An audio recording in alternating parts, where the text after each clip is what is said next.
Ciao Carissima, day 1, 2, 3. Kailan ba tayo dumating? Day 3 na namin. No, day 3. Day 2. Hindi ko alam. Tama pagka nagbabakasyon sa Italy. Nire-renovate yung bahay nila. Nakatakip. Ah, sorry. Kanina. Ayan. Ito naman bahay na ito. Ito sa ate ko.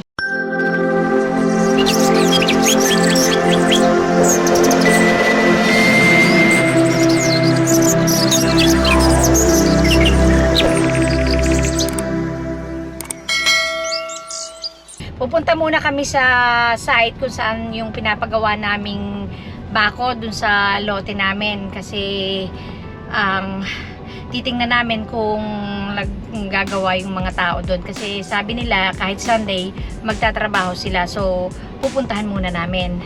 Ang init din dito sa probinsya.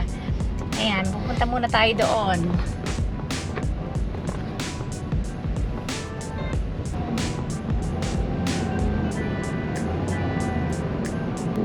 Oh, ay sabagay, may mga dalakan masama.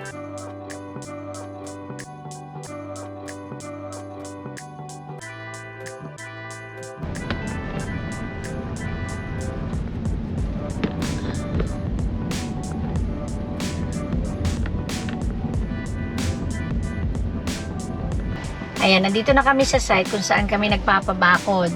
Pag natapos ang bakod nito, tambaki naman. Ayan, titingnan natin dito kung anong ginagawa nila. Hello ho! Kumusta na kayo?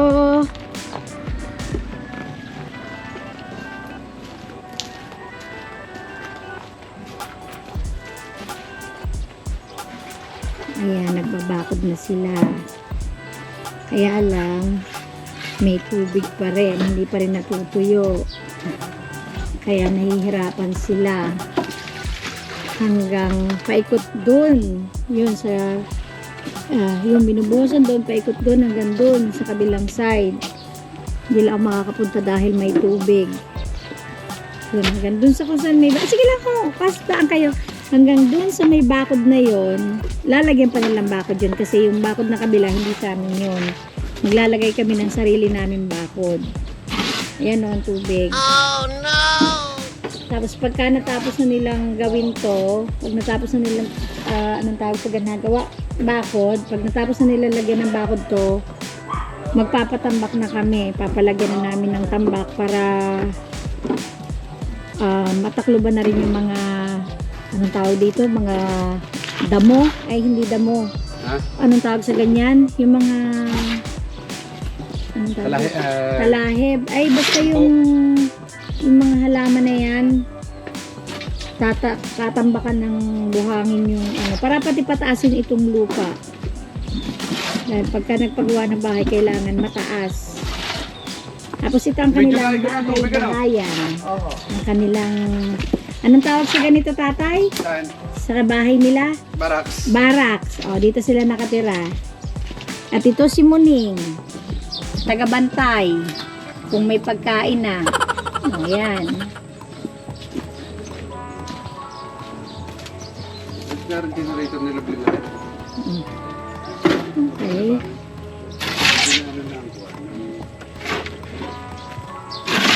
Medyo nahihirapan sila dahil ng tubig. Dahil di ba binagyo? Mababa talaga dito ang tubig. Oo, binagyo kasi di ba binagyo dito sa Pilipinas. Ganun talaga. Ayun pala, kahit naman pala hindi binagyo. Pero nadagdagan pa nung binagyo dahil nagbaha lalo. Ayan o, anong tawag dito? Saan? Dito. Ito. Bayabas? Bayabas. Pero hindi ito nakakain, ano? Kakain. Ano ka? Ikaw lang nakakain dahil ikaw matakaw. Kainin mo ba lang? Ayan o. Ay, ayun ang dami. Ang ganda. Anong tawag dito? Langka? Ayan o, tingnan mo. Ang ganda.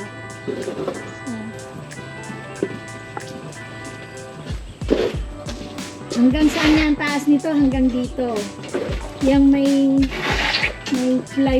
Ay, yan ang abang na taas. Yung taas, nakaabang lang siya. Pero hanggang dito lang yung babakuran nila yata. Diyan sa may plywood. May kahoy na may crocodile. Lagay ko dahil yun May isang kahoy na metro crocodile.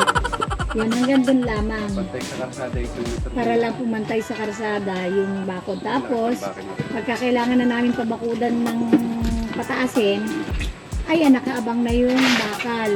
Okay. Yan. Ito ay 640 plus square meter. Ah, Ngayon, ang ligaw ay ito. Okay. So, ito yung mga buhangin na pinadeliver nila. Ito, tingnan nyo. Nung kasing blinag ko itong lugar na to, mali pala yung naituro ko. Yung kabilang side, hindi ito. Kumbaga, ang naituro ko yata, nung time na yon, Kabila, yung kabila, ito lang. Tapos ito. Oo. Hindi kasama yon. Parang ang naituro ko yung sa vlog ko dito, sa Talahiban na ito, itong part na to, hindi pala yan. Ang sa amin pala, sabi ko noon, ito at saka ito. May tama rin naman kasi ito amin nga. So, hindi yan. Tapos, dito pala magsisimula hanggang dun sa pinakita kong yun. So, bali, simula dito, itong side na to, lalagyan din ng bakod. Yan. Lalagyan din to ng bakod kasi para meron din kami sarili ng bakod. Kasi itong kabilang to, yung nakikita niyong bakod na yan, sa aming kapitbahay yan. So, yun daw yung tinatawag na kambal bakod. Tig-isa kami ng bakod. Yan. Yung part pa lang ng kabila, ang ginagawa nila dahil nga medyo less ang tubig yata doon. Tingnan nyo naman kung gaano kadaming damo. Talahib ang aanuhin. So, yan, aanuhin na lang ng truck.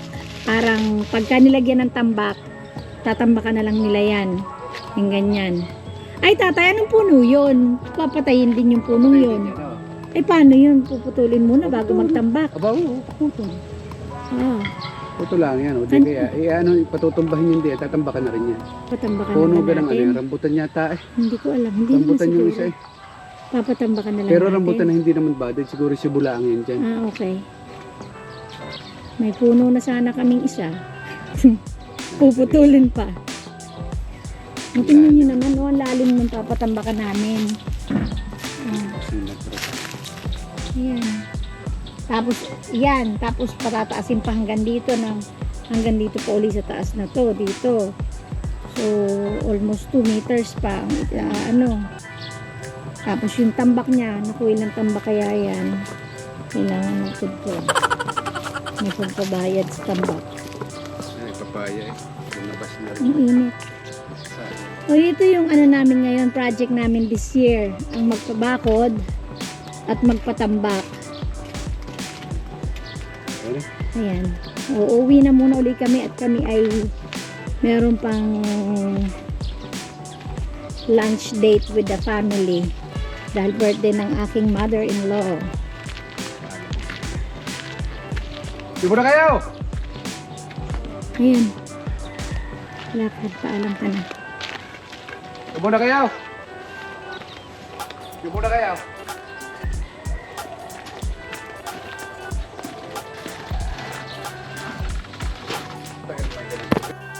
Diyos ko, ang init dito, Sa kainitan ng araw, hindi ako nakapagdala ng payong. Teka. At pupunta ako dito. Diyan ka na lang! Ako na lang ang pupunta dyan.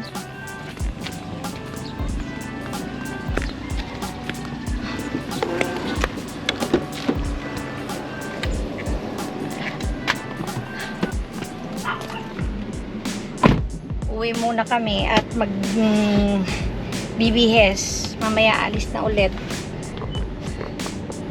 Date with the family. Lunch date. Kaya gigisingin ko na ang dalawang bata, magliliguan at gogora na uli. Ito yung sa amin daan papuntang public market. Maraming way kasi dito sa amin papunta dito sa namin, lote namin. Katanggal mo nga yung ayan, hindi ko na naman nabigyan si Mario ng Hindi, ikot. pera. Magkano ka ibibigay dyan? 300. May 300 ka dyan. Hindi ko lang alam. Kung wala, di mamaya na lang. Lagi naman tayo napunta dyan. Nako, ngayon mo na naalaala. Ay, dito ba tayo pwede dumaan? Oo, nandun. Ah, kaysa naman iikot-ikot pa tayo. Hindi kay Ian ha? Ang kay Oo, Mario? baka wala kasi akong dalang 300. Pwede din eh. Okay. May dala ka. Sige. Go ahead. Ayan o, kita nyo may Ferris wheel pa dun. Kung nakikita, ay hindi, sinaraduhan na. Ay, Ano bang araw ngayon? Linggo nga pala eh. linggo.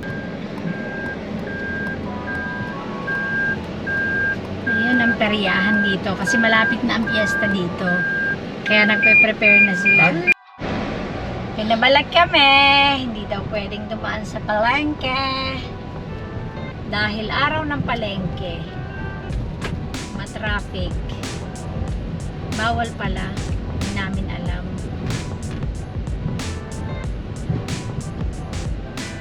Teka lang, daanin mo muna yung right.